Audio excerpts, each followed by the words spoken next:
he's in this leftist thought bubble. He is in the most leftist thought bubble available, which is Hollywood. Famously, there's some videos of him in blackface, and those came out, and he had to apologize for them, and I think he took that hit and like really doubled down the other direction. Joe Rogan has never been known for subtlety, and that's precisely what draws people to him. Put a microphone in his hands, and you'll get raw honesty, unfiltered takes, and just enough controversy to keep things unpredictable.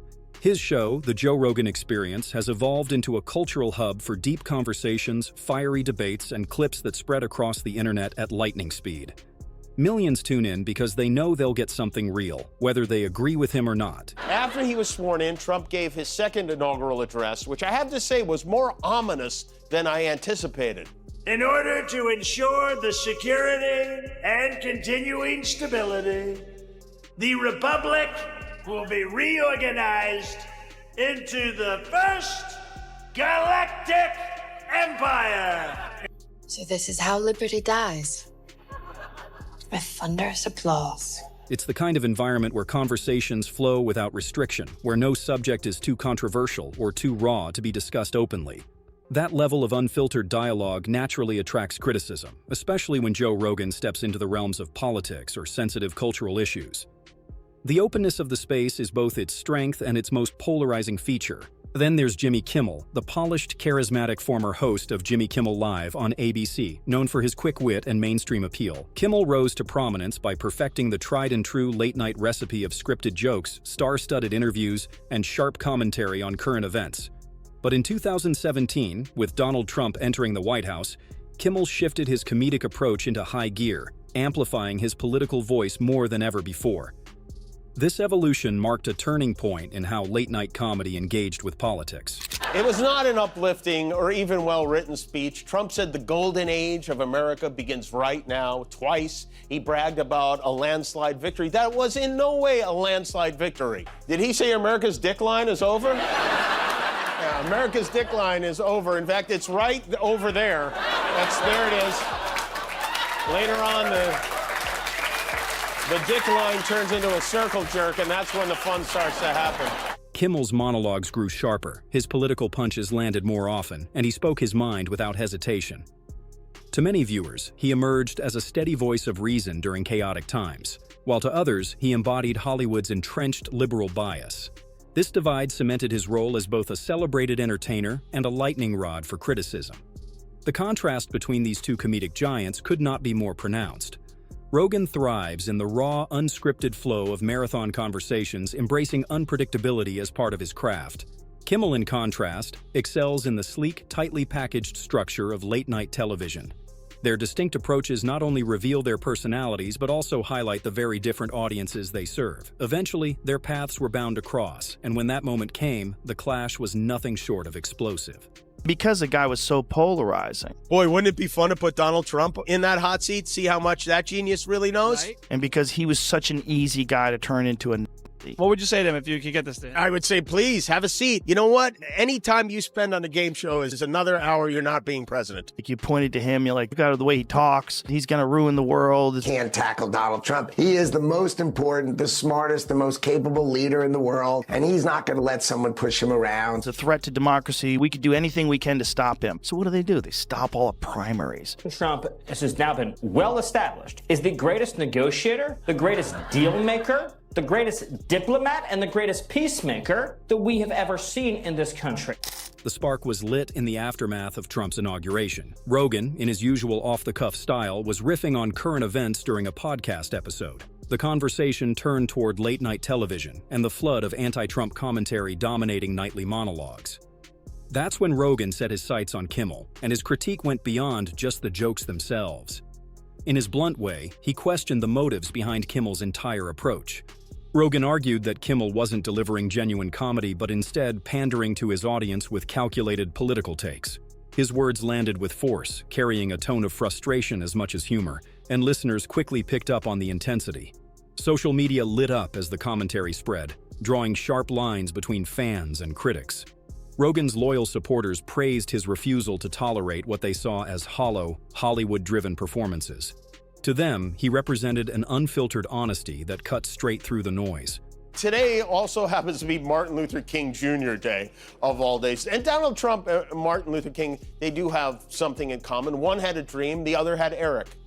But Trump promised his administration would work to make Dr. King's dream come true. He said that in a speech, and he's right. These people will make sure we are judged based on the content of character, not on the color of their lily white skin. It was wall-to-wall white people at this inauguration. Kimmel's supporters countered that political commentary has always been part of late-night comedy, and in their view, he was simply fulfilling the role the format demands. To them, Rogan's attack wasn't constructive criticism, but rather an unnecessary low blow. The defense of Kimmel highlighted a belief in satire as both entertainment and a form of accountability. As the debate intensified, it became evident that this was about far more than two entertainers exchanging barbs. The clash embodied the broader cultural divide splitting the country, with each comedian symbolizing a different worldview. Rogan's audience, often skeptical of mainstream narratives, dismissed Kimmel's humor as formulaic and pandering. Meanwhile, Kimmel's fans valued late night as a platform for speaking truth to power, interpreting Rogan's critique as cynical disregard. The battle didn't remain confined to fan circles. It quickly spilled into the media. Outlets framed it as a showdown between the raw, boundary-pushing podcaster and the polished, politically sharp late-night host. Some aligned with Rogan, arguing that comedy should remain authentic and free from political agendas. Others sided with Kimmel, insisting that satire's strength lies in its ability to confront those in power. The coverage only amplified the feud, stretching its relevance across weeks.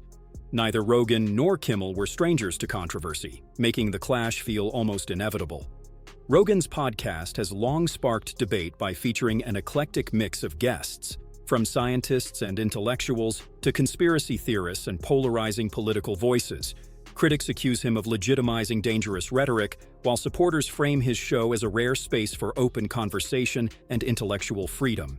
This ongoing tension set the stage for every feud that followed. The problem with that kind of stuff is it continues to go in the same direction where more and more things become forbidden and toxic, to the point where, you know, the Elon Musk joking around about my pronouns are prosecute Fauci. Jimmy Kimmel made a tweet back to him. He said, your pronouns are ass and hole. Kimmel, too, carried the weight of past controversies, particularly his sketches from The Man Show, which critics now see as outdated and offensive by modern standards. Though he has publicly apologized for some of those jokes, many still view them as blemishes on his career. These resurfaced moments provided ammunition for both Rogan's and Kimmel's supporters, who dug into old missteps to bolster their arguments in the feud. The revival of past criticisms only deepened the divide between the two camps. Rumors soon began swirling around the true nature of the conflict. Was it purely a clash of egos, a personal grudge, or simply two comedians whose philosophies were bound to collide? Speculation fed the intrigue, with fans parsing every comment and action for hidden meaning. At the center of it all emerged a larger question. In such politically charged times, what role should comedy play? Should it remain structured and satirical within the polished world of network television, or should it thrive in the unfiltered, spontaneous arena of podcasting? The debate itself became part of the spectacle. For many viewers, Kimmel's approach represented the gold standard of comedy, sharp, deliberate, and unafraid to take a stand when it mattered most. For others, Rogan's unscripted and free-flowing style was a much-needed alternative to mainstream narratives. Each comedian's method offered not just entertainment, but also a reflection of how audiences want their culture and politics served to them. This divide underscored how comedy has become a battleground for competing visions of truth and authenticity. Remember how angry Republicans used to get when a Democrat president issued an executive order? Neither do they. Trump signed about 100 of them today that covered a variety of subjects, including renaming the Gulf of Mexico the Gulf of America, renaming Mount Denali Mount McKinley, and renaming Melania Ivanka, which... Trump also signed pardons for those convicted of storming the Capitol on January 6th, 1,500 of them. He did this in front of a big cheering crowd, the same crowd he criticized Joe Biden for pardoning his family in front of. The Rogan-Kimmel feud shines a spotlight on the changing terrain of comedy in the modern era. With the rise of podcasts and independent creators, traditional media faces a challenge unlike anything before. Rogan, backed by a massive audience and unfiltered freedom, embodies this cultural shift. He answers to no network or advertiser, granting him a creative autonomy that someone like Kimmel could never fully access. Yet with that independence comes a heavy responsibility, and critics argue Rogan doesn't always wield his platform wisely. On the other hand, Kimmel stands as a symbol of the old guard in comedy, polished, scripted, and tightly bound by the structures of network television. This framework ensures his show maintains a level of professionalism, but it also imposes strict limitations. Every joke must pass through the narrow lens of standards, sponsors, and broadcast guidelines. To some, that makes his comedy predictable and overly cautious. To others, it proves his skill in crafting satire that resonates within significant constraints. Once the dust began to settle, it was clear the dispute had grown far beyond two comedians trading insults. Their clash became a reflection of the deeper cultural and political rifts shaping society at large. It was ultimately a fight about authenticity, the purpose of comedy, and the way media intersects with public discourse. Though no definitive winner emerged, the feud itself became a landmark moment in conversations about culture, humor, and influence. And one truth remains certain: this won't be the final time Rogan and Kimmel face off in the public arena.